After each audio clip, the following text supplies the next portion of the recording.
Seigneur, nous voulons te dire ce matin, Éternel,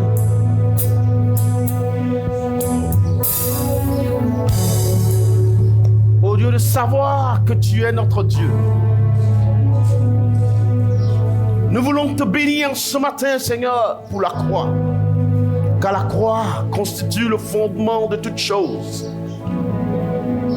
C'est par elle, Seigneur Dieu des armées, c'est la croix que tu nous as engendrés. Et tu nous as donné le pouvoir de devenir enfants de Dieu. Pour l'éternité, Seigneur Dieu des armées, nous voulons en ce jour t'élever en ce lieu, te dire combien tu es grand, combien tu es bon, Seigneur. Toi seul es digne, Seigneur notre Dieu. Toi seul es digne d'être élevé en ce lieu. Toi seul es digne d'être adoré. Toi seul mérite louange, honneur et gloire, Seigneur Dieu des armées. Nous te disons merci ce matin pour ta présence au milieu de nous, Seigneur. Ô Dieu des armées, d'éternité en éternité, tu restes Dieu. Tes œuvres, Seigneur Dieu, sont grandeur et splendeur. Et ta gloire, Seigneur Dieu des armées, s'élève au-dessus des cieux. La Bible déclare que les cieux et les cieux et les cieux ne peuvent contenir ta gloire, Seigneur, tellement tu es glorieux. À combien plus forte raison, énorme, Seigneur, peut-il contenir ta gloire, Seigneur? Nous voulons ce matin te dire merci. Nous voulons ce matin te bénir pour ton Église. Et nous voulons nous réjouir, Seigneur Dieu des armées, de ta divinité, de ta grandeur, de ta puissance, Seigneur. Car tu es l'alpha et tu es l'oméga, le commencement et la fin de toutes choses, Seigneur. Digne d'être élevé, digne d'être magnifié, digne d'être célébré. Que nos vies ce matin diminuent et que toi tu croisses, Père. Au nom de Jésus-Christ, on reçoit, Seigneur, toute la gloire ce matin. Merci pour la vie de ton peuple. Et merci pour tout ce qui se met en place en ce lieu. Et merci pour tout ce que tu vas faire avec nous ce matin, Père. Merci parce que nous croyons que tu toucheras, Seigneur Dieu, ô Dieu, nos vies ce matin. Ô Dieu Tout-Puissant, nous te prions, envoie, ô Dieu, ce matin ta parole, car la vie est dans ta parole. La Bible dit que tu y as mis ton sceau pour l'éternité. Elle demeure la vérité, elle demeure vraie pour l'éternité, Seigneur. Capable de guérir, capable de transformer, capable de sanctifier, capable de ressusciter, capable d'apporter la vie là où la mort a frappé. Au nom de Jésus. Oh mon Dieu, nous te disons merci ce matin. Au nom de Jésus-Christ, envoie ta parole ce matin et guéris nos cœurs. Au nom de Jésus-Christ Nazareth. Merci pour qui tu es. Merci pour qui tu es, Seigneur Dieu. Au nom de Jésus-Christ, pour nous, tu es le Dieu de l'éternité. Que toute la gloire te revienne maintenant. Dès cet instant, Seigneur, que tout en nous fasse silence et que ton nom seul soit élevé. Au nom de Jésus-Christ. Merci, Seigneur. Au nom de Jésus. Amen, amen, amen. On acclame le Seigneur. On acclame le Seigneur bien-aimé.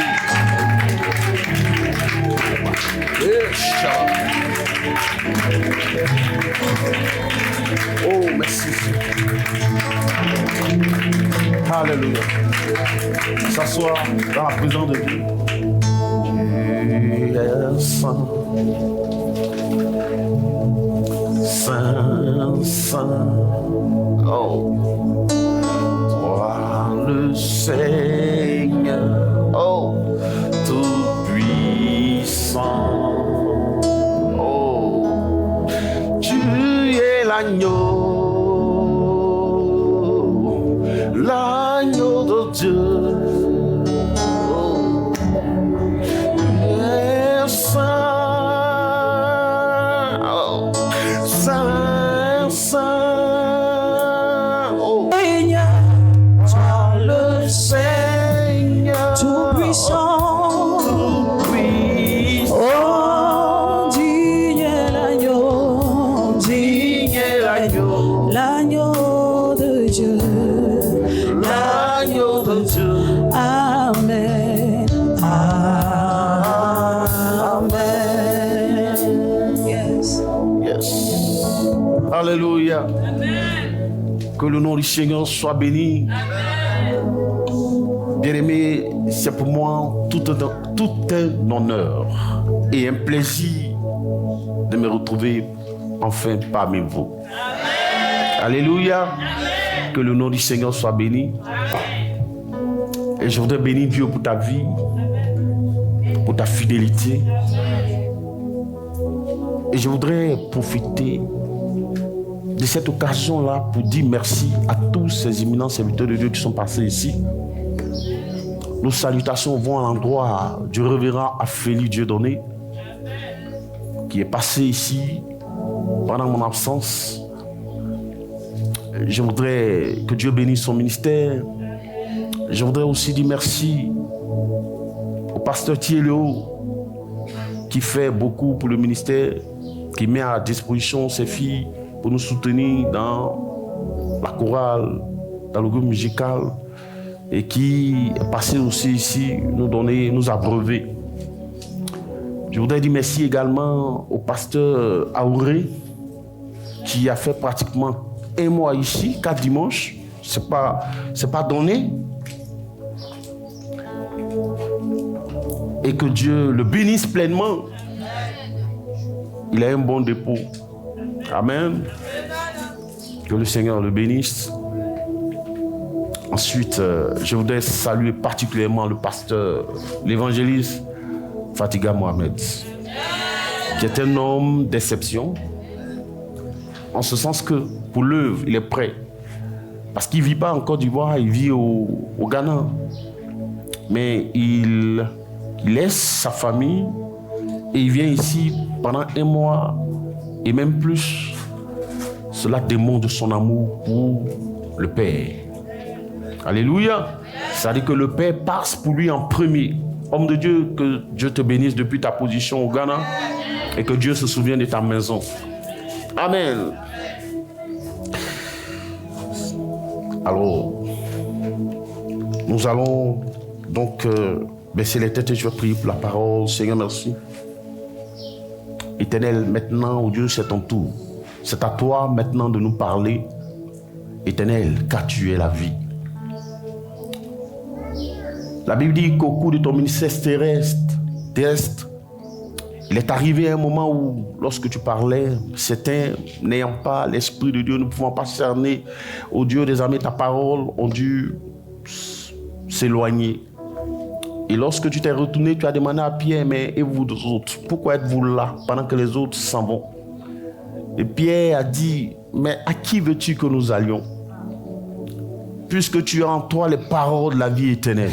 Alléluia. À qui veux-tu que nous allions? Ce matin, Seigneur, envoie les paroles de la vie éternelle et change nos cœurs, transforme nos vies. Viens nous fortifier, viens nous situer, viens nous éclairer et bâtis-nous par ta parole ce matin. Éternel, parle-nous, enseigne-nous. Nous t'écoutons et moi en premier. Au nom de Jésus. Amen. Amen. Acclame le Seigneur. Alléluia. Alors, donc, ce matin, tu vas être béni. La parole de Dieu, c'est la bénédiction.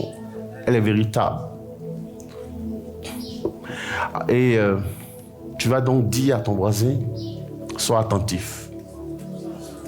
Parce que moi, je ne suis pas un maître de cérémonie. Je suis un adorateur. Un adorateur. Quelqu'un qui aime le Seigneur. Quelqu'un qui craint le Seigneur. Qui croit en Dieu. Et quand je viens parler de la part du Seigneur, je ne viens pas pour faire plaisir à quelqu'un. Parce que je ne me suis pas appelé moi-même. J'ai été appelé par Christ. À dire sa parole. Or, sa parole est la vérité. Alléluia. Et donc, ce matin, je vais parler de la part du Seigneur. Bien-aimés, ce matin, nous allons essayer, par la grâce et la miséricorde de Dieu, de répondre. Ça va, mon fils? Je t'ai appelé, tu n'as pas répondu. Je t'ai envoyé un message 2 fois. Laissez papa, je vais te montrer après. Que ce soit fortifié. Écoutez-moi bien ce matin. On va aborder des questions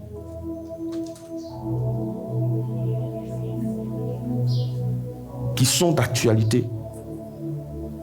On va les aborder sans faux fuyant. Écoutez-moi bien, sans faux fuyant. Pourquoi on est obligé de les aborder? Parce que, bien aimé, il y a beaucoup de questions en ce moment et d'interrogations.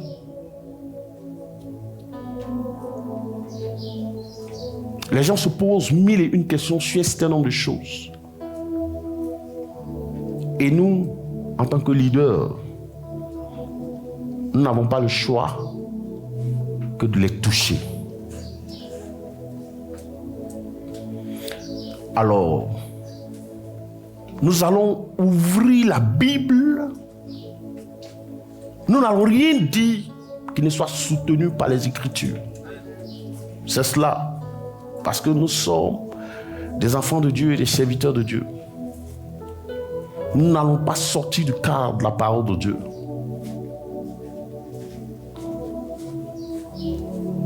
Il y a un certain nombre d'interrogations, à savoir,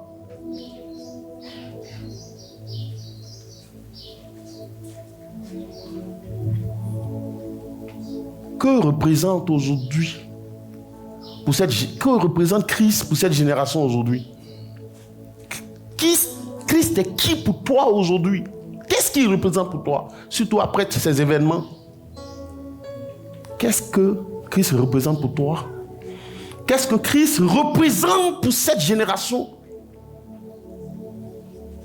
Bien-aimés, au vu de tout ce qui se passe dans le monde, et dans l'église, dans le monde, et particulièrement dans l'église en Afrique et en Côte d'Ivoire. Et il n'y a pas que la Côte d'Ivoire seule, mais surtout en Afrique. Comment l'église de Dieu, non, d'où le thème aujourd'hui, comment l'église de Côte d'Ivoire ou de l'Afrique définit-elle le Christ aujourd'hui? Après tout ce tohu-bohu, tout ce désordre, tout cette anarchie-là, après tous ces événements, pour toi, que représente le Christ? Et donc, pour comprendre cela et pour essayer de répondre à cette question-là, nous allons prendre nos livres, nos Bibles, dans le livre de Matthieu 16, à partir du verset 13 à 18. Bien aimé, il faut être attentif. Il faut être attentif. Parce que c'est bon pour toi-même, pour ne pas que ta foi vacille. Et c'est pourquoi nous sommes obligés d'aborder cette question sans faux fuyant.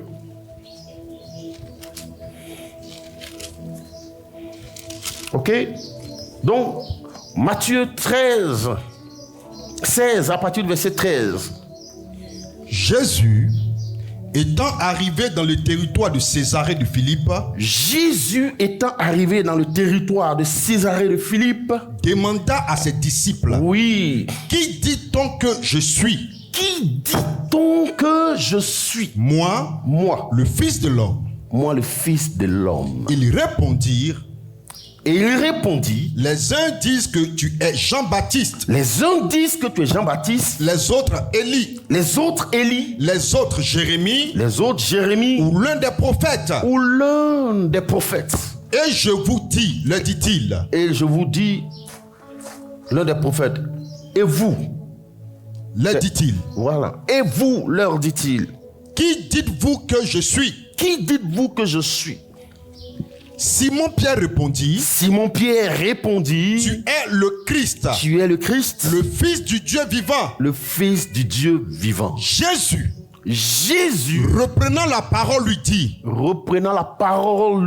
tu es heureux, Simon. Ah, tu es heureux, Simon, fils de Jonas.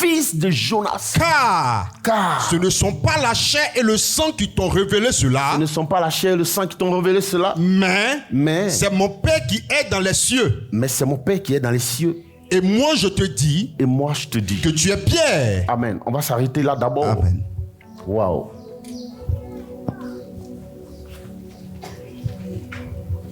Bien-aimé, la Bible dit que au cours de son ministère terrestre,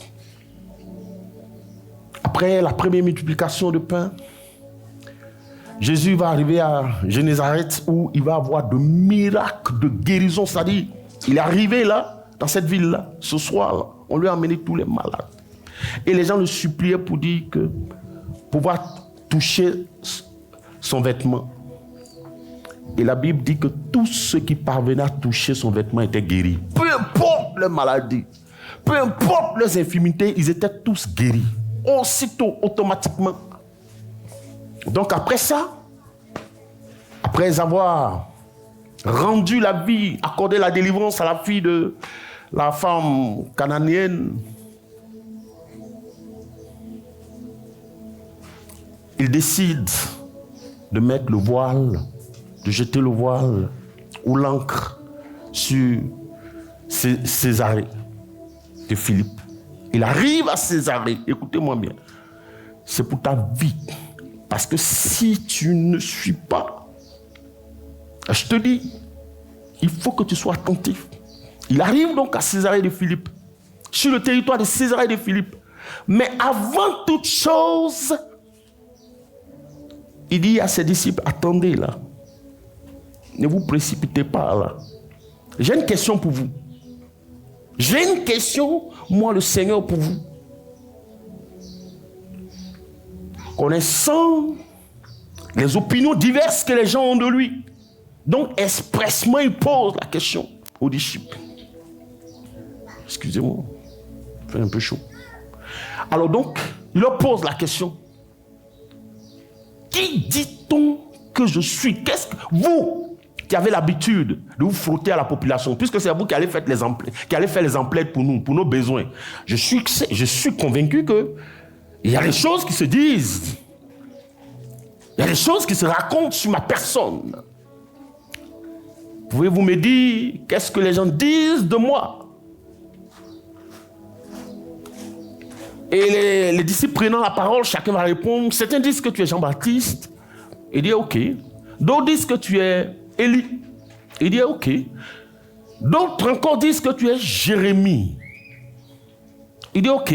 D'autres disent tu es l'un de ces prophètes, l'un des prophètes. Certainement que tu es une réincarnation. C'est ce que ça veut dire, parce que tous les prophètes étaient morts là. Donc tu es une réincarnation, certainement, de l'un des prophètes.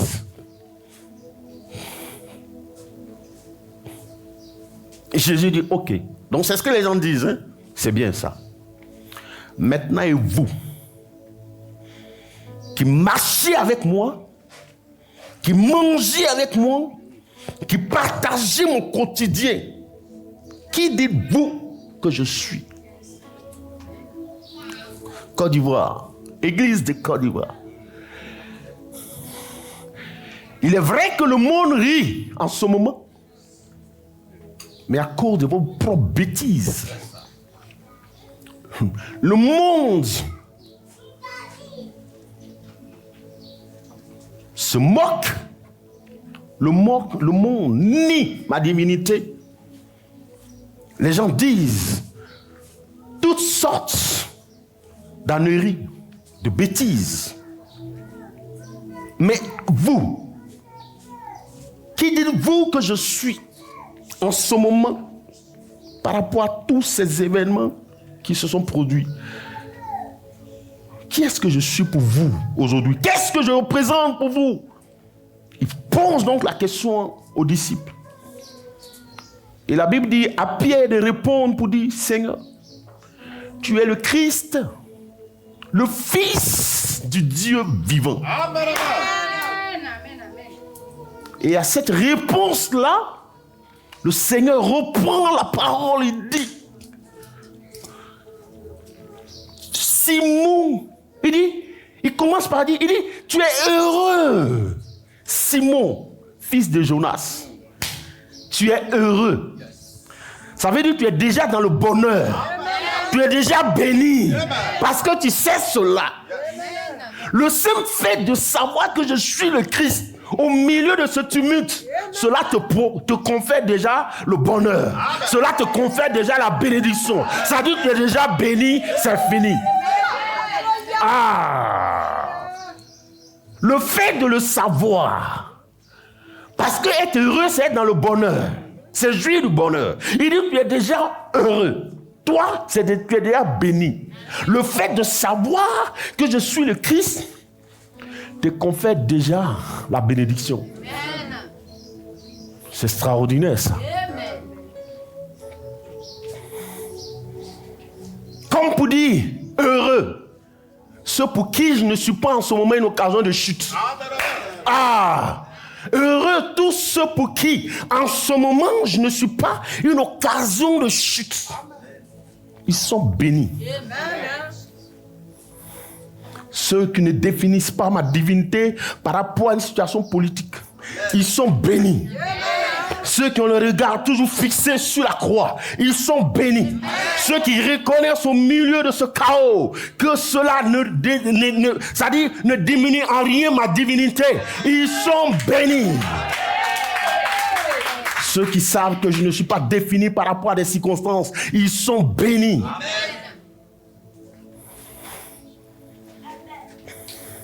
Et il poursuit, il dit, mais tu sais Pierre, tu sais quoi? Ce n'est ni la chair et le sang qui t'ont révélé cela, mais c'est l'esprit de mon Père.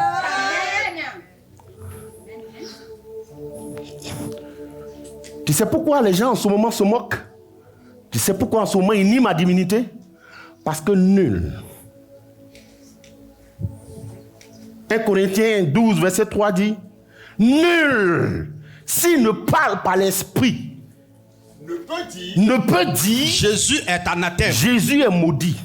Et que nul ne peut dire, et nul aussi ne peut dire Jésus est le Seigneur. Jésus est le Seigneur. Si ce n'est pas le Saint-Esprit. Si ce n'est pas le Saint-Esprit. Amen. Acclame le Seigneur pour cette vérité biblique. Laisse-les rire, laisse-les se moquer. Mais ça ne peut pas être en être autrement. Pourquoi? Parce qu'ils n'ont pas l'esprit de Dieu. Amen. Et il dit, cela, reconnaître ma divinité, ne relève pas de la philosophie, la science humaine, des études à l'université. Non, il faut avoir l'esprit de Dieu. Et vous comprenez maintenant pourquoi il dit à Pierre, tu es heureux. Parce qu'il est en train de dire que ce n'est pas toi, mais c'est par l'esprit de mon Père. Or, nous savons que recevoir l'esprit de Dieu est une grâce. Cela relève uniquement de la volonté du Père qui décide de donner son esprit à qui il veut. Cela ce n'est pas le fruit des votes. D'une décision, la décision d'une nation ou d'une population. C'est le Père qui décide. C'est pourquoi il dit, tu dois te réjouir parce que tu as l'esprit de mon Père. C'est pourquoi tu es déjà heureux, tu es déjà béni. Parce que la grâce t'a été déjà accordée. Si tu es ici ce matin, c'est parce que tu crois. Et pour que tu puisses croire, c'est parce que tu as l'esprit. Et donc cela relève la grâce de Dieu. Donc tu es déjà heureux, tu es déjà béni. Parce que personne, comme le dit 1 Corinthiens 12, nul, si c'est par l'esprit qui parle, ne peut nier la divinité de Christ. Ne peut dire que Jésus est maudit. Si c'est par l'esprit de Dieu qui parle, il ne peut jamais dire que Jésus est maudit. S'il prophétise par l'esprit, il ne peut jamais dire que Jésus est maudit. Il ne peut jamais dire non plus que Jésus n'est pas Dieu. Si c'est par l'esprit qu'il parle, je vous ai dit ce matin, on ne dira rien sans la parole. Tout sera démontré par la parole. Mais personne aussi ne peut dire que Jésus est le Seigneur si ce n'est pas l'esprit. Mais comme l'esprit ne leur a pas été donné, donc ils vont continuer toute leur vie de nier la divinité de Christ, de contester sa divinité. C'est leur problème. Vous comprenez maintenant? Maintenant, donc pourquoi tu es choqué quand les gens se moquent?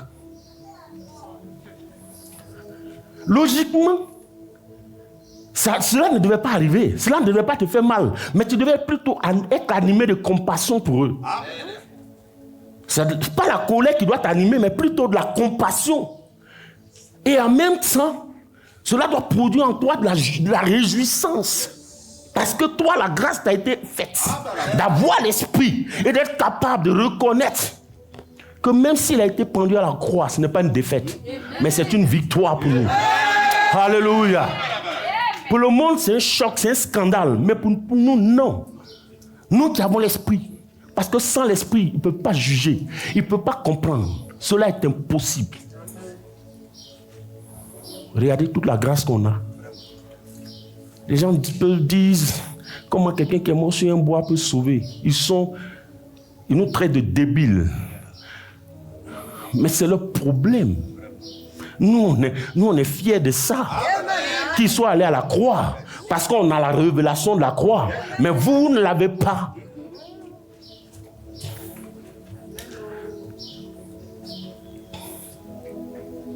Maintenant, tu sais pourquoi tu es choqué? Tu sais pourquoi tu es choqué? Tu es choqué parce que aujourd'hui, là, il n'y a plus d'enseignement. La Bible a été pliée, rangée dans les placards. La Bible a été pliée et rangée dans les placards. C'est fini, là. Les Écritures. Mais je vais te donner le danger. Je vais te donner le danger que nous courons aujourd'hui. Regardez un peu. Quand Jésus poursuit, continue. Il dit, après tout ça, il dit à Pierre, il dit, je te dis. Et moi, je te dis. Et moi, je te dis. Que tu es Pierre. Que tu es Pierre. Et que sur cette pierre. Et que sur cette pierre. Je bâtirai mon église. Je bâtirai mon église. Et que les portes du séjour des morts. Et les portes du séjour des morts. Ne prévaudront point contre elle. Point contre cette église. Amen, amen. Il dit, je te dis, tu es Pierre. Et sur cette pierre, c'est-à-dire sur cette vérité divine, cette vérité éternelle, je bâtirai mon église et les portes du séjour. Quelle est la vérité? Que Christ est Dieu. Il est le Christ. Et donc sur cette vérité reposera l'église. Et donc aujourd'hui, il a dit, Jésus ne ment pas, que les portes du séjour des morts ne prévaudront point contre son église. Mais comment se fait-il que... Donc ça veut dire que toute église... Donc Christ est la colonne vertébrale. Christ est le cœur. Christ est le fondement. Aucune porte du séjour des morts ne peut prévaloir contre cette église. Si aujourd'hui l'église vacille, c'est parce que l'église ne repose plus sur cette vérité. Mais elle repose. L'église est bâtie sur l'homme de Dieu. L'église est l'image de l'homme de Dieu. Est l'image du prophète. Donc forcément, les portes du séjour des morts vont prévaloir contre elle. Voici la raison. Parce qu'une église qui repose exclusivement sur Christ, aucune porte du séjour des morts ne peut prévaloir contre cette église. Si c'est l'église de Christ, et si elle est bâtie sur cette vérité, tu es le Christ, le Fils du Dieu vivant, sur cette vérité, vous croyez que quoi? Et les gens sont surpris. Ne soyez pas surpris, puisque l'église, c'est toi. C'est ton image qui est prêchée. C'est ta personne qui est prêchée. C'est toi qui mets les calendriers partout. Le Christ n'y est plus. Donc les portes du séjour des morts vont frapper et auront toujours la victoire sur cette église. Qui ne repose non sur Christ, mais sur un homme.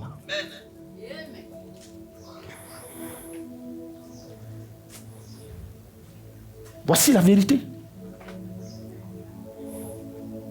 Sur qui repose ton église? Dis-moi, ton assemblée repose sur qui? Ça repose sur le Christ ou sur le pasteur. Mais si ça repose sur le pasteur, elle va s'effondrer. Mais si elle repose sur le Christ, aucune porte du séjour des morts, quelle que soit sa taille, quelle que soit sa colère, ne prévaudra contre cette église. Jamais.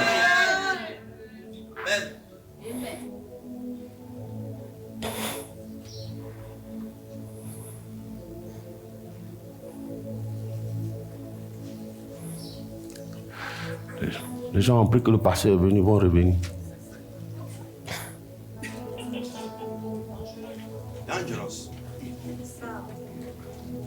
Amen. Mais regardez un peu. Regardez un peu. Aujourd'hui, mais c'est normal que l'église soit dans cet état. Parce que l'église ne repose plus sur Christ, mais sur les hommes de Dieu, sur les pasteurs, sur les prophètes. C'est leur image qui est mise en avant, c'est leur personne. Comment vous voulez que l'église soit forte? Elle ne peut pas être forte. Elle ne peut pas être forte. Elle ne peut pas être forte. Frère, écoute-moi bien aimé. Jésus ne se définit pas par rapport à des élections. Mais comment tu vois le Christ même? Comment tu vois le Christ? Le Christ ne vient pas pour chercher des présidents. Il viendra pour chercher son église. Et non des hommes politiques. Maintenant, pourquoi tu lis l'église de Dieu qui est sacrée à de la politique? Et après, vous êtes étonnés. Et vous pleurez. Et vous déchirez vos Bibles. Mais c'est parce que vos pasteurs ne vous enseignent plus. Aujourd'hui, on n'enseigne plus. Toute l'écriture a été remplacée par du coaching, par de la philosophie. Et il y a beaucoup que vous voyez, la main de Dieu n'est plus sur eux. Ils portent juste le nom. C'est des hommes d'affaires dans l'église. Mais la gloire de Dieu est partie. Et quand c'est comme ça, ils ont une nouvelle trouvaille. Ils ont deux trouvailles. Soit du coaching ou bien les liens ancestraux. Parce que ça marche. À tous les coups, ça marche. Quand on va te dire c'est ta grand-mère qui est sorcière, forcé, tu vas chercher à m'envoyer le feu. Et ça marche. Et on va te recevoir par VIP. Vous voyez, regardez ce que nous avons fait de l'œuvre de la croix. Regardez ce que nous avons fait de l'œuvre de la croix. Et les gens pleurent. Et les gens pleurent. Mais vous pleurez, vous pensez quoi? Ça va faire bouger le trône. Vous pensez que c'est ça qui va faire bouger le trône? Vous allez déchirer vos Bibles, mais on s'en fout. Déchire ta Bible. Réunis le Christ. Est-ce que tu l'as connu même? Tu as connu ton pasteur, mais tu n'as pas connu le Christ. Tu as connu ton prophète, mais tu n'as pas connu le Christ. Il ne t'a jamais révélé le Christ. Il t'a révélé sa propre personne. Tu l'as suivi, mais tu n'as pas suivi le Christ. Parce que ceux qui suivent le Christ, là,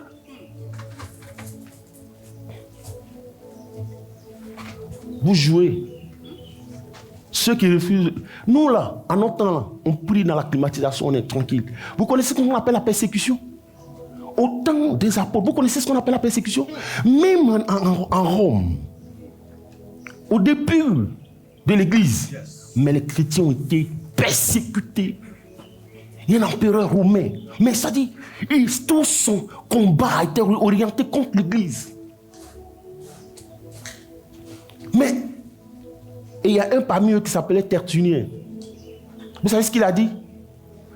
Ça dit, pendant que les gens égorgeaient les chrétiens, tuaient les chrétiens, vous savez ce qu'il a dit? Ça, c'est quelqu'un qui connaissait le Christ. Il dit à l'empereur, il dit, je te dis, chaque goutte de chrétien que tu vas verser et qui va toucher la terre sera comme une semence qui va produire plusieurs milliers de chrétiens.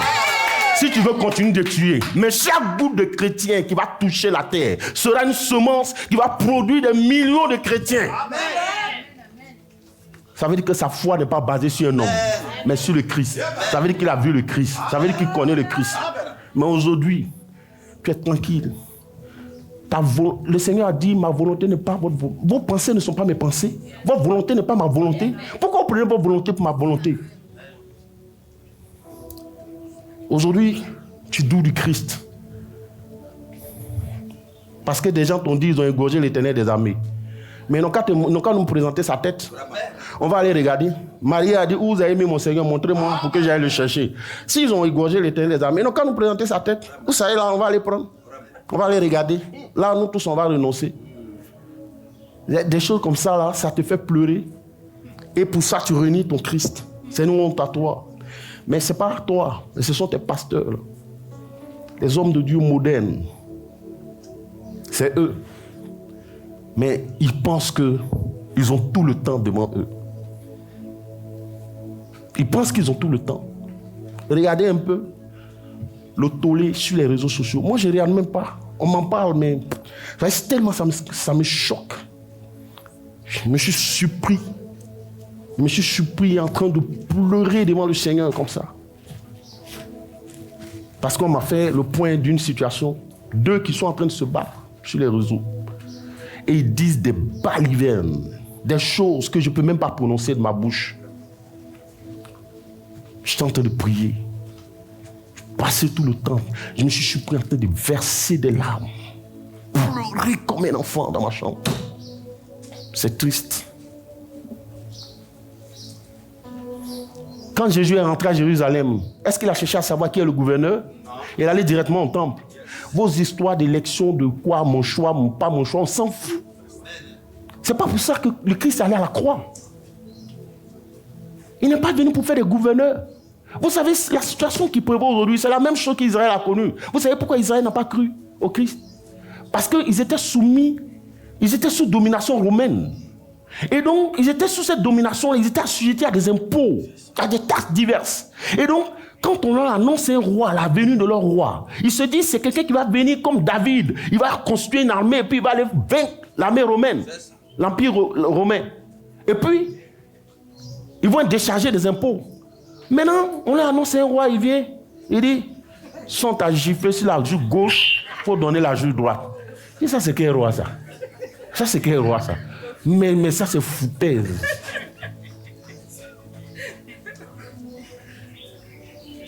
Mais parce que tu n'as pas adoré Jésus. Depuis toujours, tu as adoré ton prophète. Tu as adoré ton pasteur. Tu n'as pas adoré le Christ. Ah. Parce que si tu connais le Christ. Ah, aujourd'hui j'ai parlé. Tout ce qu'ils peuvent dire de moi, ils prient sous bâche. On s'en fout. Il dit, lui, il est qui, mais il prie sous bâche. Les gens, ils sont devenus... Ils ont perdu l'intelligence, quoi. L'âge de l'alliance, on était sous tente. Était sous une tente. La gloire de Dieu reposait sous une tente. Mais ça, là, c'est pas éternel. Hein. Vous allez voir de vos yeux. Ce que vous allez dire aujourd'hui, là, demain, là, vous serez confondus. On va au rythme du Seigneur. Ah. Vous savez d'où est venu tout ce scandale-là? Vous savez d'où est-ce que c'est parti? J'ai dit, on va prendre toujours la parole. On va prendre Luc. Luc chapitre 4, verset 11 à 13. Écoutez un peu. Hein. Vous allez voir d'où est parti le problème. Écoutez. Luc 11. Luc 4, verset 11. Est-ce que c'est Luc? Non. Éphésiens. Éphésiens 4. Voici, on va voir quelque chose.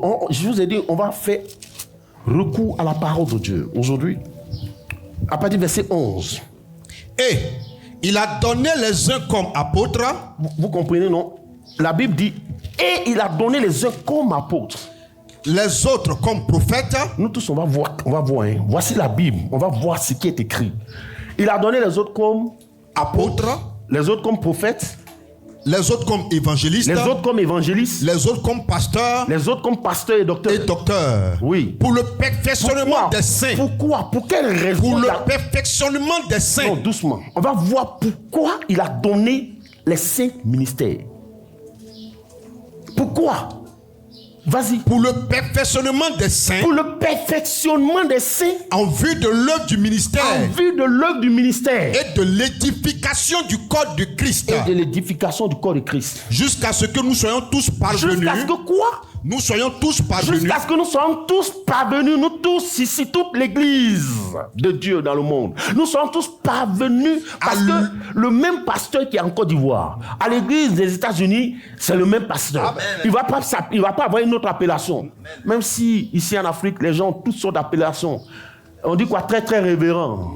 Archibishop, Nanan Bishop, quoi Bishop. Regardez-moi des choses comme ça. Tout ça pour donner des étincelles à la chose.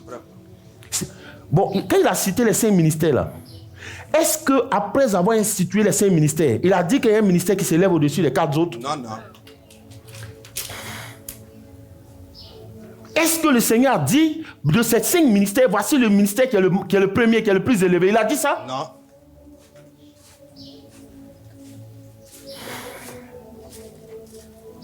Mais les hommes ont tout fait pour élever un ministère aujourd'hui au-dessus des 4 autres. Mais c'est grave. Vraiment. Moi, je te dis la vérité. Tu cherches bénédiction, non? Si tu ne te refais pas la Bible, tu n'auras rien. Amen. Les gens, tu vas trouver sur toi, sur ton chemin, des marabouts. Qui sont dans la maison de Dieu, qui s'appellent serviteurs de Dieu, qui se font appeler pasteurs et prophètes. Ils vont te conduire en enfer. Parce que Dieu va juger sur la base des Écritures.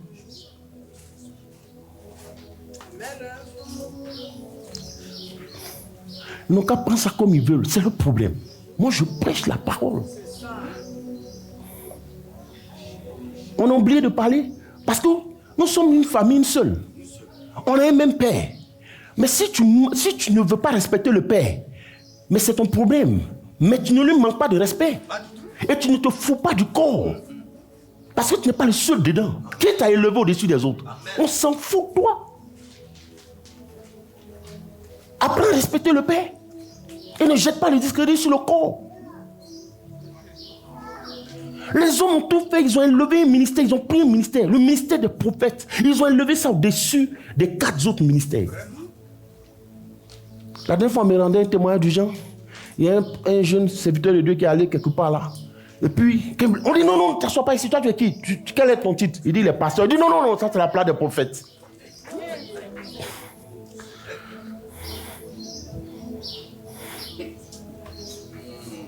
Est-ce que vous comprenez? Regardez ce qui est devenu. C'est de l'amusement.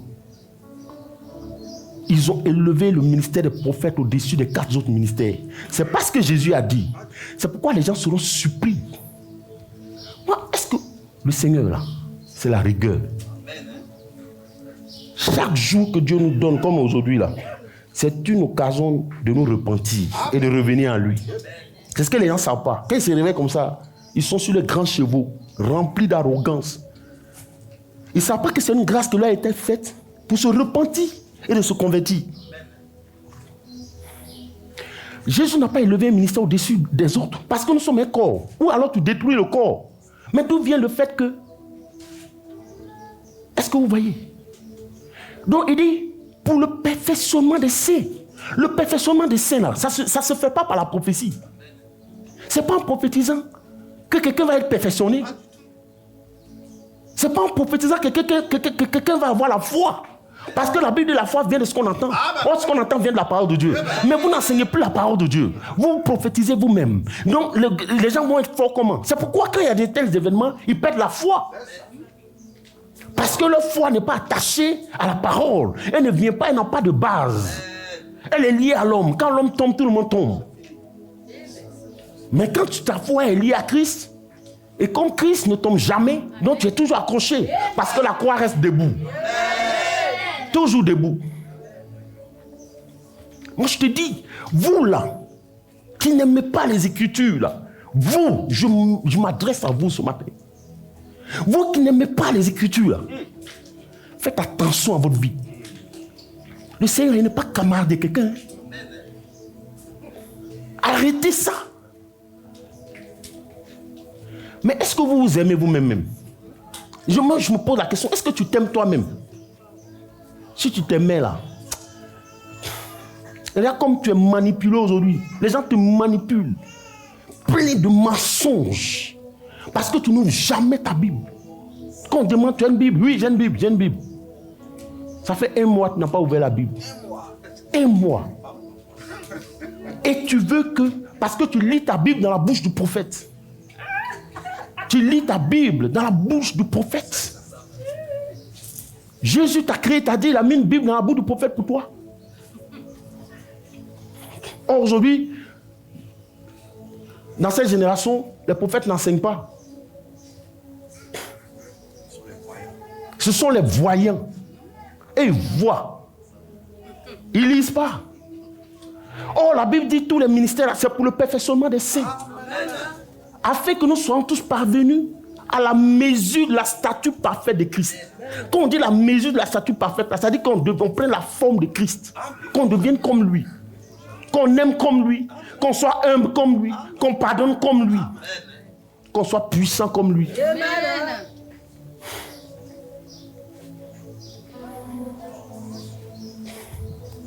Est-ce que vous comprenez? Mais c'est ça le problème.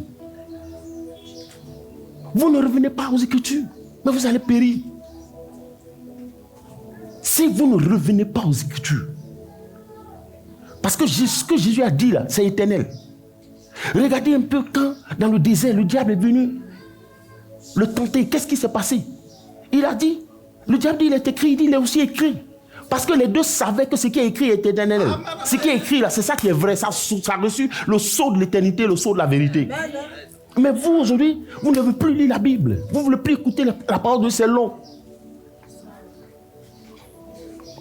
Pendant la crise, le Seigneur m'a inspiré, j'ai donné un message, comment prier pour la Côte d'Ivoire. Et que, suivant l'hymne national,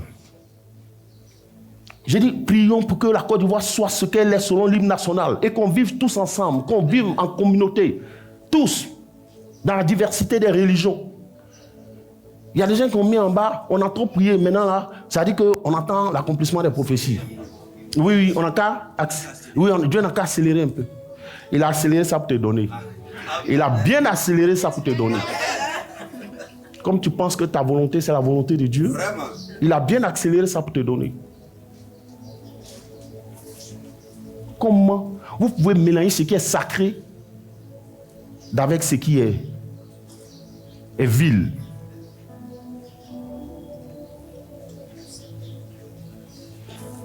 Regardez l'état de l'église aujourd'hui.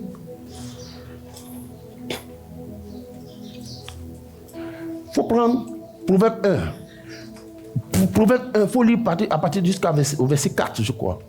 Il faut lire Proverbe 1. Ça ne faisait pas partie des textes, mais Proverbe chapitre 1. Il faut lire. Vous allez voir quelque chose, ce que la parole de Dieu apporte. Écoutez bien, le discernement dont on parle, vous allez voir, écoutez. Proverbe de Salomon, oui, fils de David, roi d'Israël, oui, pour connaître la sagesse et l'instruction, pour connaître la sagesse et l'instruction, pour comprendre les paroles de l'intelligence, pour comprendre les paroles de l'intelligence, pour recevoir des leçons de bon sens, pour recevoir des leçons de bon sens, de justice, d'équité et de droiture, pour donner au simple du discernement, pour donner à l'homme simple, l'homme naturel, d'acquérir le discernement. La parole de Dieu, c'est bon, nous permet d'acquérir le discernement. Le discernement. Attends. Le ministère des prophètes fait partie des 5 ministères. Et je suis très respectueux des prophètes, de leur ministère. Mais les vrais, ceux qui ont les regards fixés sur Christ. Parce que, vous savez, il y a un serviteur de Dieu, un prophète que je respecte beaucoup, en Côte d'Ivoire ici, qui ne me connaît pas, hein. Il ne me connaît même pas, il ne connaît même pas mon existence. Le prophète Hassan Kipré. Non, chaque fois qu'il fait un poste, je suis respectueux, je commente. Parce que tu sens la maturité. Homme de Dieu, que Dieu te bénisse de là où tu es. Il ne me connaît même pas, je ne le connais pas. Mais quand il fait un poste, c'est empreint de sagesse, de maturité. Quand il parle d'un sujet, quand tu lis ses postes, tu es satisfait. La Bible dit la profondeur appelle la profondeur. J'aime bien cet homme. Parce qu'il est posé. Non, il est très posé. Que Dieu le bénisse. Il ne sort pas comme ça parce qu'il faut sortir. Mais quand il sort, quand il fait un poste, ça dit c'est empreint de sagesse, de maturité. Il dit des choses vraies. Tu sens que, ça dit c'est quelqu'un qui est cultivé. Il a pris le temps d'étudier.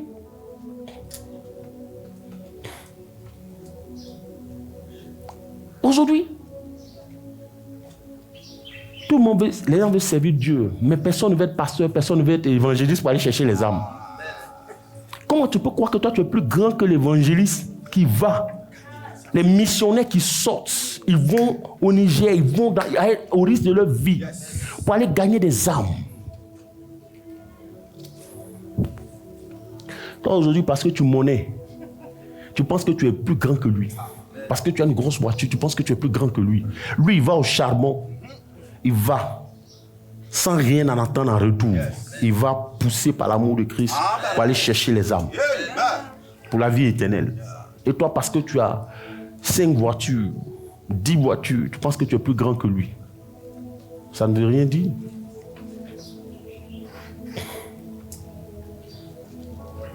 La Bible dit qu'il donne le discernement. Je te donne un exemple, ça va choquer. Mais que ça choque. Ça va choquer. Vous avez vécu.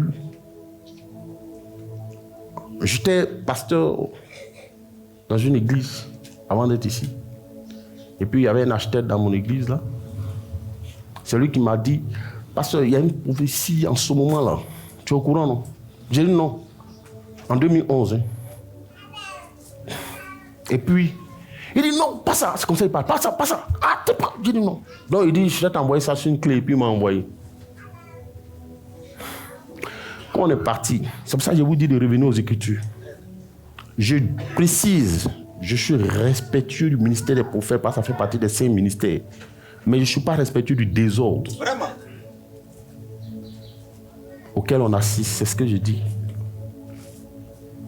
Donc je vous respecte, serviteurs de Dieu. Vous qui êtes véritables. Et il me dit, il me donne la clé. Écoutez, vous allez voir. Et on commence la prophétie. Mon petit frère était là. Mon épouse était là, j'ai réuni les gens. J'ai dit, on dit, il y a une prophétie, on va écouter. Tu sais quoi, frère? Quand j'ai mis, en moins d'1 minute, je me suis levé. J'ai dit, non, c'est du pipeau. J'ai dit, c'est du pipeau. Vous savez comment? Qu'est-ce qu'on a dit, lui, dans la Bible? Que la parole nous donne le discernement, non? Voilà quelqu'un qui reçoit une prophétie. C'est pas comme Dieu ne lui a pas parlé, Dieu lui a parlé. Mais il dit, quand il commence son introduction, il dit, je revendique la paternité de cette prophétie. Ça, c'est 1. De 2, de tous les missionnaires qui sont venus en Côte d'Ivoire, il n'y a pas un qui a reçu une prophétie plus grande que celle-là. 2. La troisième chose, il dit, on devait même me décorer pour ça. Et puis après, il dit, je dis ça pour rire. Même si c'est pour rire. Quand j'ai entendu ça, je me suis levé et dit, bon, je n'écoute plus. Parce que je sais, selon les Écritures, que Dieu n'est pas dans l'orgueil. Puisque tu réclames la paternité, donc Dieu n'est plus le Père. Donc il y a longtemps, il est sorti dedans. Donc il t'a livré. C'est pourquoi il faut aimer la parole. Je n'ai pas perdu mon temps. Si vous voulez aller réécouter, allez réécouter. Comment je vais m'asseoir pour écouter ça? Alors que dès le départ, j'ai discerné que ça là, c'est quelqu'un qui dit on doit le décorer pour ça. Dieu n'est plus dedans. Amen. Il y a longtemps, il est parti. Tout le monde cherche le ministère des prophètes. Mais vous savez, il y a un piège. Le piège, c'est que les gens demandent la nature de Dieu. Ils veulent la puissance. Mais il y a une chose que les gens ne demandent pas, l'humilité. C'est ça qui fait la force de la puissance. Comme notre Seigneur lui-même. Yes. Regardez, il avait toute l'autorité, toute la divinité. La Bible dit, en lui habitait corporellement toute la plénitude de la divinité. Mais il était humble. Il avait le pied des disciples. Onction sans humilité, c'est une bombe. Amen. Qui va t'auto-détruire. Donc vous, assis ici, qui aimez la puissance, commencez à chercher l'humilité. Amen. Priez pour l'humilité. Priez pour être des serviteurs. Il dit le plus grand parmi vous, c'est celui qui sert les autres. C'est pas ce que Jésus a dit. Il dit, je ne partage ma gloire avec personne. Le Seigneur dit, quoi que vous fassiez, que vous mangez ou que vous buviez, faites tout pour la gloire de Dieu. Même les choses les plus simples, il utilise ça pour expliquer, pour parler de l'humilité. Or, je sais que la Bible, il est écrit dans la Bible que Dieu résiste aux orgueilleux. Mais vous n'avez pas lu ça aussi. Il dit, lui qui était Dieu, il ne s'est point fait égal à Dieu. Jésus. Il avait toutes les paroles de connaissance. Maintenant, il faut lire Ephésiens 2, verset 20. Ephésiens 2, ça ne faisait pas partie de notre texte aussi, on va le prendre. Ephésiens 2, verset 20. Je te dis, si tu ne reviens pas au Seigneur, tu ne reviens pas aux Écritures, à cause de toi, les gens vont insulter le Christ. Vraiment. À cause de toi, votre attitude là. Oui, il faut lire Ephésiens 2, verset 20. Vous avez été édifiés. La Bible dit quoi? Vous avez été édifiés sur le fondement des apôtres. Sur le fondement des apôtres et des prophètes. Jésus-Christ lui-même. Étant la pierre angulaire. La pierre principale. Amen. Ça dit tout ce que les prophètes ont fait, les apôtres ont fait là, c'est pour nous ramener à Christ. Tout le combat qu'ils ont mené, tout le travail qu'ils ont abattu, c'est pour nous ramener à Christ. Ils n'ont pas recherché autre chose. Regardez Pierre et Jean, ils allaient dans le temple. Un malade, quelqu'un paralytique de naissance. Mais ils lui ont dit, nous on n'a ni or, ni argent. Mais ce qu'on a, au nom de Jésus, lève-toi et marche. Amen. Le gars s'est levé, il a marché. Toute la ville était en haleine. Toute la ville courait pour voir ceux qui ont opéré le miracle. Et quand ils les ont vus, qu'est-ce que Jean dit? Il dit, mais pourquoi vous nous regardez comme si ce n'est pas notre propre piété que nous avons fait cela? Pourquoi? Mais non, ça m'a trop marqué. Amen. Il dit, mais pourquoi vous nous regardez comme ça, comme si c'est nous-mêmes on a fait ça? Mais celui que vous dites qu'il n'est pas Dieu là, que vous avez crucifié là, c'est en son nom que nous avons guéri cet homme. Donc à lui soit la gloire, maintenant et pour toujours. C'est trop fort ça. Mais cette génération ne tient plus compte de ces choses-là. Mais tu vois l'homme de Dieu, il est comme un Dieu. Il est comme un Dieu. Aïe! C'est quoi ce truc? Qu'est-ce qui arrive à ma génération? Pourquoi? Et il y a des gens qui les suivent.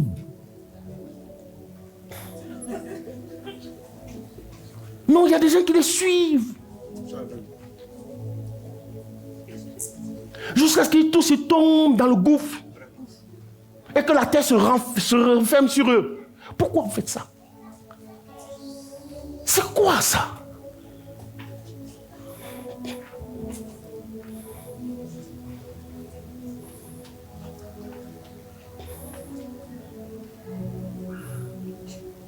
Vous comprenez? C'est pas normal. Ils ont sur l'édifice sur le fondement. Est-ce que c'est ce que les apôtres ont fait là, que nous sommes en train de faire là? On a vu les apôtres arriver dans les villes et puis ils ont commencé à donner des paroles de connaissance, à prophétiser ta grand-mère est sorcière, ton grand-père est sorcier, ton papa est sorcier. Ils ont commencé à faire ça. Mais relisons le fondement des apôtres. Ouvrons la Bible et puis regardons. Si vous trouvez qu'ils exagèrent. La Bible dit c'est sur le fondement des apôtres et des prophètes. Christ restant la pièce centrale. Ouvrons la Bible, si c'est moi qui exagère. Est-ce qu'on a vu ça? On me disait, le pasteur Philippe me disait qu'il lisait un livre, il y a un serviteur de Dieu qui est parti, et puis Dieu lui a fait la grâce de revenir. Il dit quand il est arrivé au ciel, il a vu l'apôtre Paul. Vous savez ce que l'apôtre Paul a dit? Il dit, mais vous là même là, c'est quoi vous êtes en train de faire en bas là-bas? C'est quoi vous faites là-bas là? C'est quoi ça là? Ça, c'est ce qu'on vous a montré là? C'est ce qu'on vous a appris là? Il dit, mais ça c'est pas, c'est quoi vous faites? C'est quoi ce désordre? Les gens sont obligés au lieu de fabriquer des tuniques pour rendre la chose belle, porter des croix, c'est-à-dire qu'ils marchent comme ça.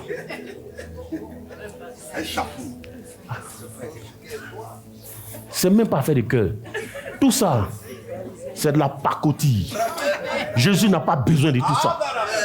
J'ai dit, je vais te dire la vérité aujourd'hui. Le jour que tu me verras, et puis on filme ma voiture, ne serait-ce que ma voiture, c'est que l'onction m'a quitté. C'est que l'esprit est parti. Un homme de Dieu, qui est de Dieu, il y a des choses qu'il ne peut pas faire. Il faut lire 1 Jean 9, verset 3. Quelqu'un est en train de me trouver 1 Jean 9, verset 3, vous allez voir. 1 Jean 9, verset 3. Vous voulez, on n'a qu'à aller sur la base de la parole. Confrontation allons sur les Écritures. Ouvrons 1 Jean 9, verset 3. Écoutez, 1 Jean 9, verset 3. Vous êtes là, vous pleurez. Non, le Seigneur nous a défendu. Vous êtes associés depuis quand? Il vous a dit, montrez-moi. Ou il vous a dit chose. Non, papa. Hein? 1 Jean 3, verset 9. 1 Jean 3, verset 9. Quiconque est né de oui, Dieu. C'est 1 Jean 3, verset 9. Oui, il dit quiconque, écoutez, suivez l'enseignement. Je vous en supplie. Vous savez ce qu'on est dedans là? C'est une question de vie ou de mort. Donc tu ne peux pas jouer quand tu viens à l'église ici, là, ici à la Beauvois là. Nous, on sait Dieu. On ne vient pas ici pour autre chose. Parce que si c'est pour autre chose là, moi Pierre, il ne viendrait pas ici. Donc je vous dis, regarde comme il transpire. Mais quand je suis chez moi, il ne transpire pas. Je ne transpire pas. C'est moi-même qui fais du sport pour transpirer. Sinon, j'aime m'asseoir quelque part comme ça, et puis je ne transpire pas. Mais je suis fier de transpirer en ce moment pour le Christ. Pour jouer. Nous, on n'est pas venu dans le Seigneur là pour quoi que ce soit, hein, pour de l'argent ou bien quoi que ce soit. On sait où on prend l'argent. Nous, on connaît. Christ nous a appelés vrai. Parce que c'est pour l'argent, on n'est pas venu ici. Hein.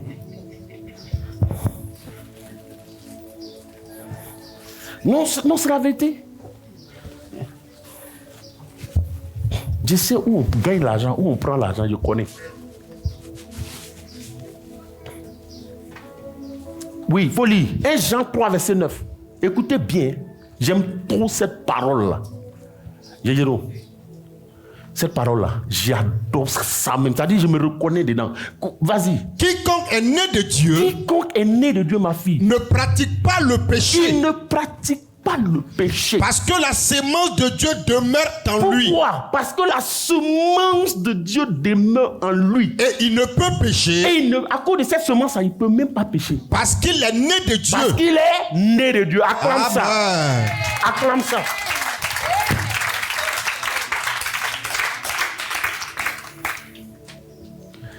Mais voici la vérité, Ngora. C'est là où on reconnaît si tu es né de Dieu ou pas. Parce que toi qui es dans la pratique du péché, là, tu prends ta bouche, tu dis tu es pasteur. Tu dis des instants. Non, mais ce n'est pas possible. Des choses que moi-même je ne peux pas prononcer jamais dans ma bouche, jamais. Ça dit, même si je veux dire ce que tu dis là, je ne peux pas répéter. Je n'ai pas la force à cause de la semence de Dieu qui est en moi. La semence, ça dit que j'aime trop la semence de Christ en moi. Non, cette semence-là, elle est agréable. Ma fille, j'aime trop ça, cette parole-là. Toujours, quand je suis seul en chambre, je dis au Seigneur, je lui dis, tu vois, non, tu as mis ta semence en moi. Donc, ta semence, ça fait que je suis limité. Je suis limité, mais j'adore ça. J'adore cette limitation-là. Parce qu'elle produit en moi la vie. Amen. Maintenant, vous qui êtes dans la pratique du péché là, de qui vous êtes les fils? Parce que si vous êtes les fils de Dieu, vous ne pouvez pas être dans la pratique du péché. C'est la semence de qui est en toi? Tu mens.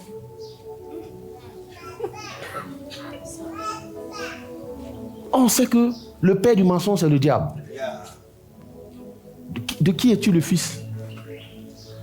Parce que tous les jours, tu es dedans, dans le péché.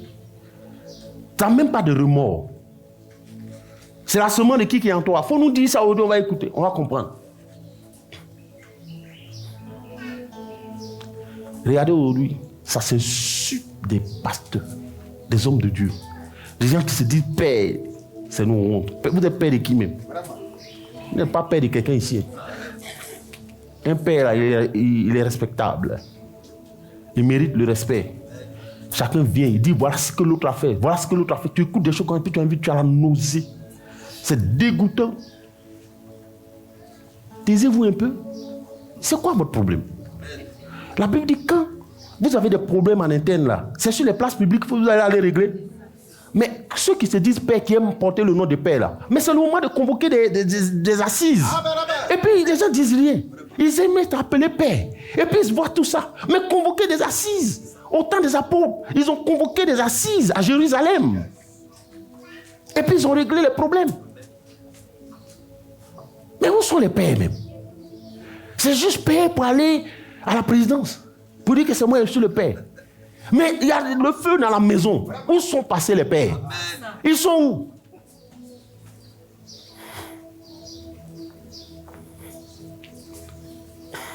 Moi, ce genre de père-là, je ne veux pas l'être aussi.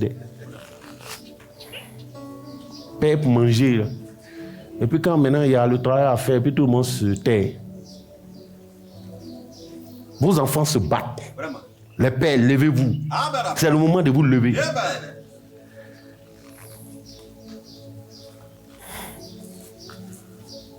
il y a un groupe qui dit on va sévir. Par rapport au service, on va voir ce que la Bible dit. Il faut lire.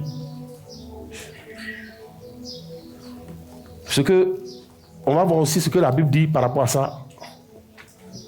En Matthieu, regardez, non, mais oui, il faut lire ça. Matthieu 13, versets 24 à 30. On va voir ce que la Bible dit par rapport à cette question. Je vous ai dit, on allait aborder chaque sujet, non? Et puis on va voir ce que la Bible dit par rapport à ça. C'est ça, non? Amen.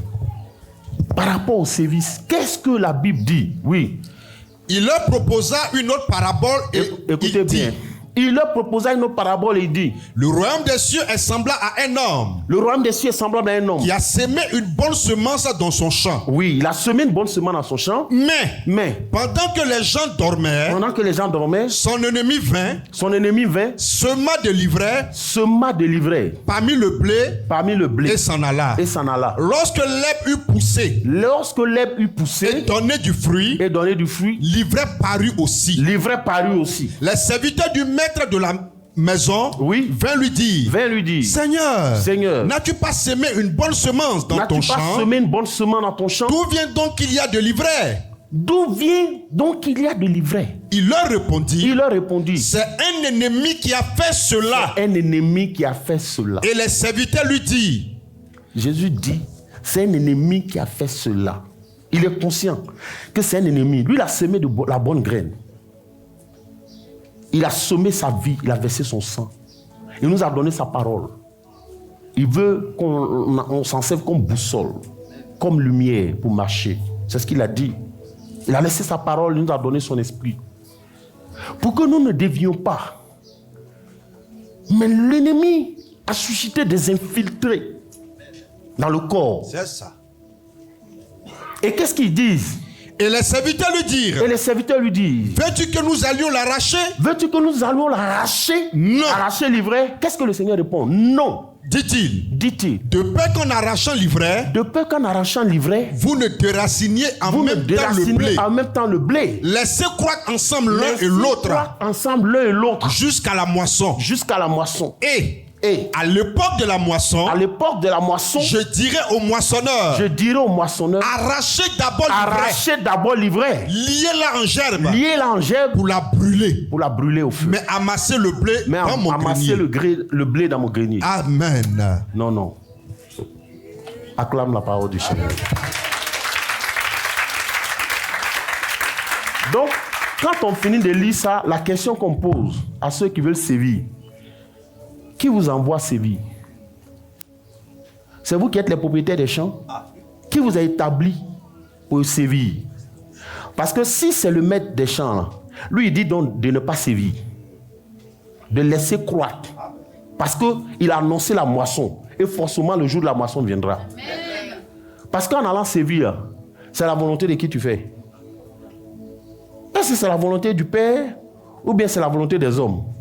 Est-ce que c'est parce que tu veux plaire à Dieu ou bien aux hommes? Mais c'est la Bible qui tranche, c'est pas moi. Hein.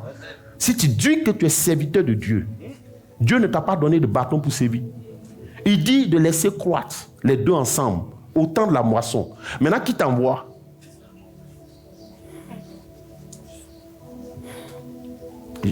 J'ai dit, on n'a qu'à s'asseoir. Et puis on va ouvrir la Bible. On laisse les tuniques à la maison.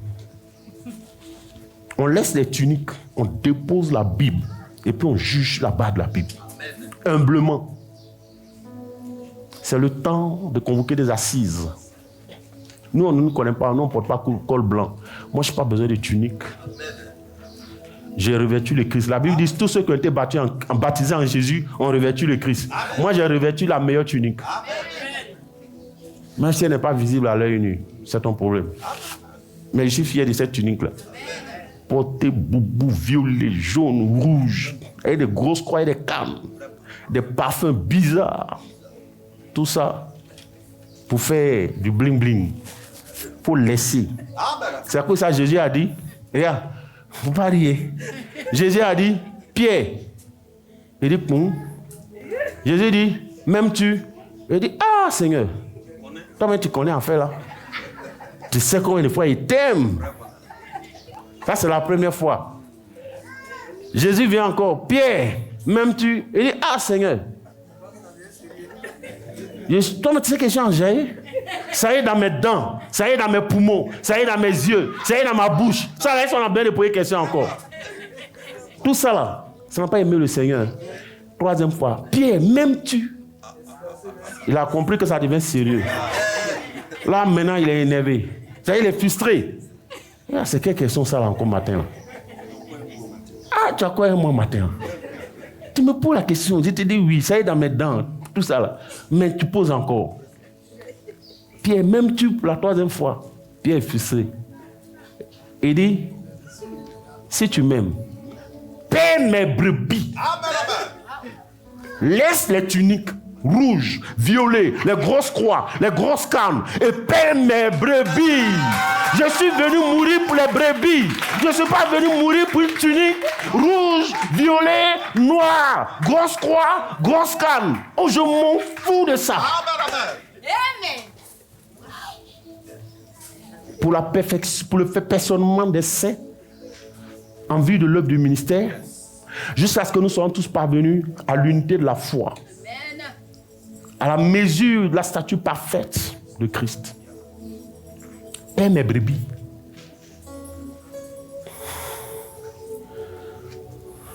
Paie mes brebis.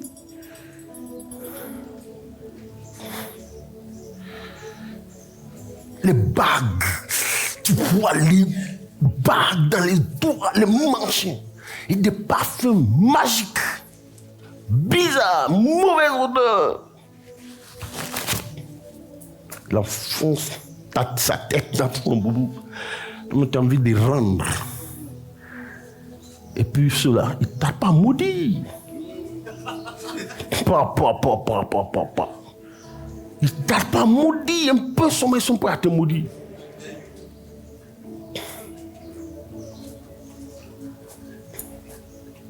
Si tu ne reviens pas aux Écritures, tu n'auras rien. Voilà ce qui arrive. Voilà ce qui arrive à la Côte d'Ivoire. Voilà ce qui est arrivé à l'Église.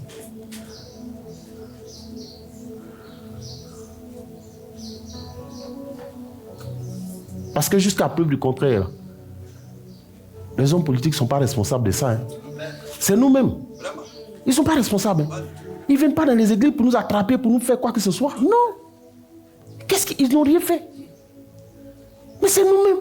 Quand quelqu'un dit ça en séville, c'est qui t'a envoyé pour un séville? Il faut le laisser. Jésus se va juger. Ce sont les hommes politiques qui sont là-bas, ils font leur travail. C'est nous qui courons pour aller là-bas, pour avoir à manger. Et pour ça, on a oublié de tordre la Bible. Ça fait honte, ça fait pitié. Et toi, maintenant qui es là, comme toi aussi, tu ne lis pas ta Bible, tu es déçu. Seigneur, là même, nous-mêmes, on ne comprend plus rien. C'est-à-dire, il nous a...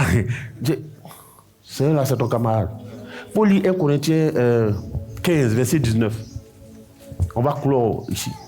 1 Corinthiens 15, verset 19. Si c'est dans cette vie seulement. Si c'est dans cette vie seulement. Que nous espérons en Christ. Que nous espérons en Christ. Nous sommes les plus malheureux de tous les hommes. Amen, amen.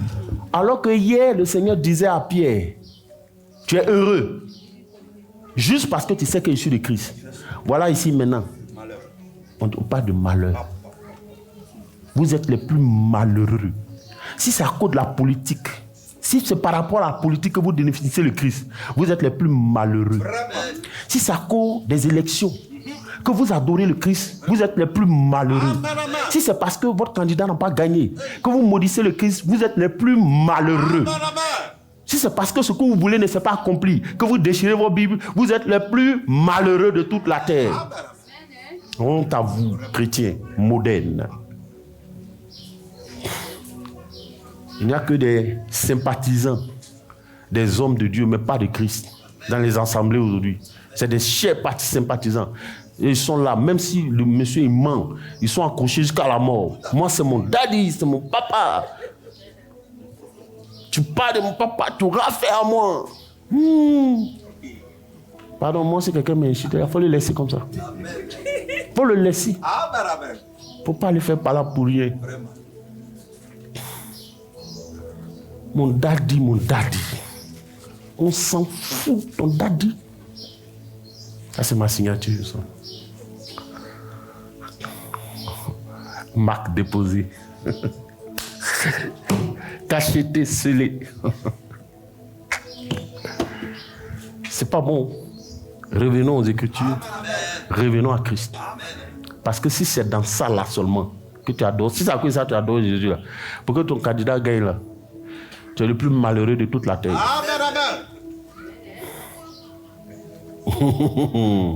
Mais c'est vrai parce que aujourd'hui là, on définit Christ par rapport à ces événements, à ces choses là.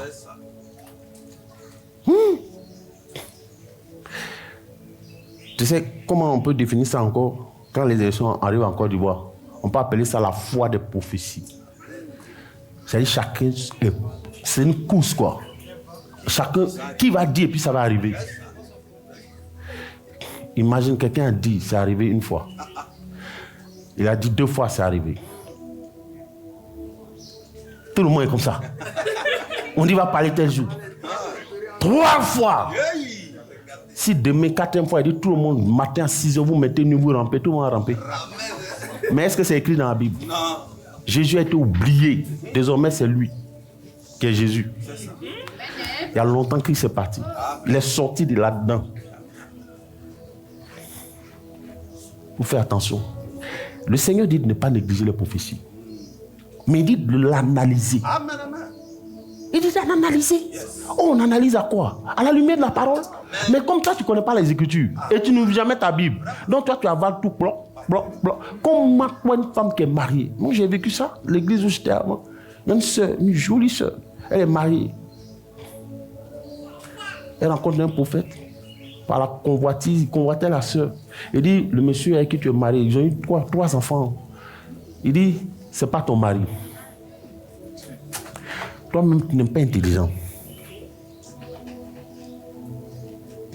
Quand c'est arrivé devant moi, j'ai dit, mais c'est quoi ton problème? Bon, maintenant, un prophète qui dit ça, toi, tu n'es pas assez intelligent pour savoir ce que dit la Bible. Par rapport à lui, sa prophétie qu'il t'a donnée. Que cet homme avec qui tu as des enfants, vous devez marier légalement, ce n'est pas ton mari. Là. Tu n'es pas assez intelligent pour savoir qu'il est écrit dans la Bible que l'on ne sépare pas ce que Dieu a joint. C'est fini. Voilà comment on analyse. Donc ça, là, ça ne vient pas de Dieu. Et puis c'est tout.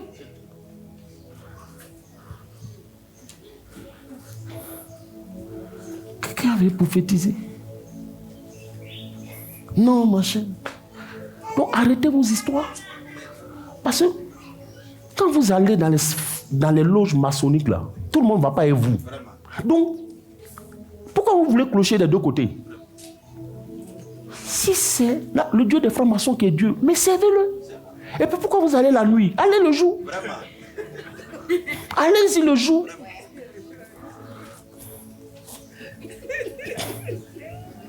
Quand vous enseignez tout votre groupe musical, là, tout le monde ne fait pas la même chose. Donc pourquoi vous venez maintenant, vous voulez emmerder les gens?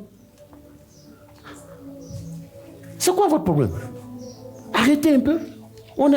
Quand dans une famille, on sait, on met on entend manger. Si tu es rassasié, tu te lèves. Parce que les autres ne sont pas encore rassasiés. Nous, on n'est pas encore rassasiés. Donc il ne faut pas cracher dedans. Si tu craches dedans, on va te dire. Il ne faut pas en parler sous prétexte que... Il faut insulter. Christ, on l'a insulté. Moi, tu vas m'insulter. Moi, je ne suis pas gros. Tu vas m'insulter, ça va faire quoi? Je m'en fous. Ils n'ont qu'à écrire tout ce qu'ils veulent. Ils n'ont qu'à dire tout ce qu'ils veulent. Je m'en fous. Si vous êtes correct, on ne va pas parler. Parce que vous salissez le corps. Donc, on va parler. Arrêtez. Le Seigneur vous dira, il vous a dit non. Il vous dira, vous aurez eu votre héritage sur terre. Tout ce que vous faites pour plaire aux hommes là. Sachez que votre héritage, vous l'avez déjà reçu sur la terre.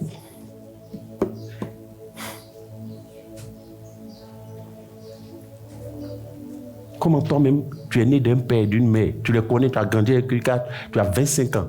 Et puis quelqu'un prophétise pour dire que ce ne sont pas tes parents. Et puis toi aussi, tu crois.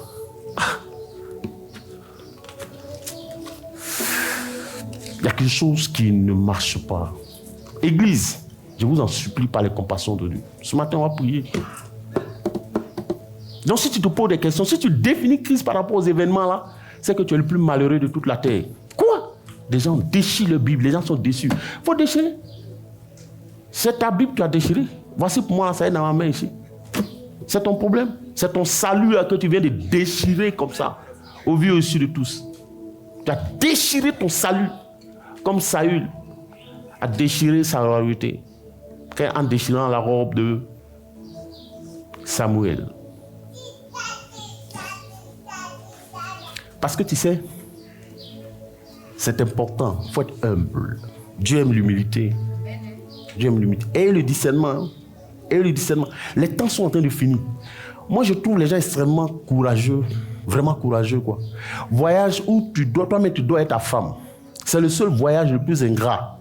Matin, c'est-à-dire, vous dormez ensemble, vous êtes bien embrassés la nuit. Matin, un se réveille, l'autre se réveille plus. Quelqu'un qui a dormi. Vous êtes chérie. Matin, bloc. La personne ne bouge plus. Et ça ne te fait pas peur. Et vous avez les épaules comme ça. Et vous parlez. Vous choquez les enfants. Et le Seigneur dit malheur à celui qui choque un de ses petits-enfants là. Mais vous choquez les gens sur la toile. Arrêtez. À cause de vous, on insulte l'église, on insulte Jésus. Mais si vous ne l'aimez pas, nous on l'aime. Si vous ne le respectez pas, nous on a du respect pour lui. Il ne vous a pas obligé. Est-ce qu'il vous a appelé même? C'est la grande question.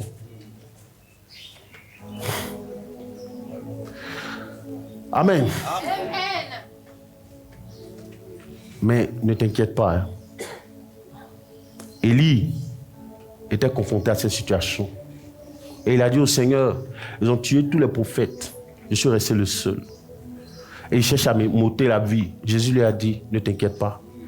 Je me suis mis en réserve, à part 7000 autres prophètes qui n'ont jamais fléchi les genoux devant Baal et qui ne l'ont jamais embrassé. Amen. Il y a un reste dans ce pays. Il y a encore un reste. Il y a un reste. Des gens sincères, intègres, qui aiment le Seigneur, qui craignent Dieu. Et je crois que tu fais partie de ceux-là. Amen. Alléluia. Garde le bon dépôt. Moi, ici à la Beauvoir, je ne veux pas voir un musicien qui se tresse. Un musicien qui se tresse, qui a des bouts d'oreilles. Je vais tirer l'oreille là. Je ne veux pas voir ça. Reste faux. Pas. Non. Nous ici, là, on est là pour servir Dieu.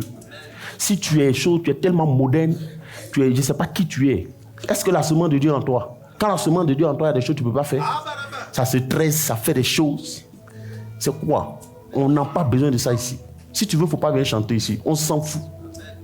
Ma fille est là. J'ai mes 2 filles, elles sont là. Leur voix là, ça suffit. Mais oui. Nous, là, oui, nous, ça nous... Mais si, ici, moi, je n'accepterai jamais quelqu'un qui se tresse, qui a les persils ou quoi. Hein?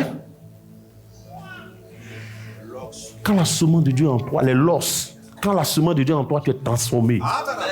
Mais pourquoi toi, tu n'es pas transformé? Tu as un pied dans le monde, un pied dedans. Ça ne marche pas ici. Tu restes dehors. On va taper les mains, on va chanter. Il est bon de louer Dieu, alléluia.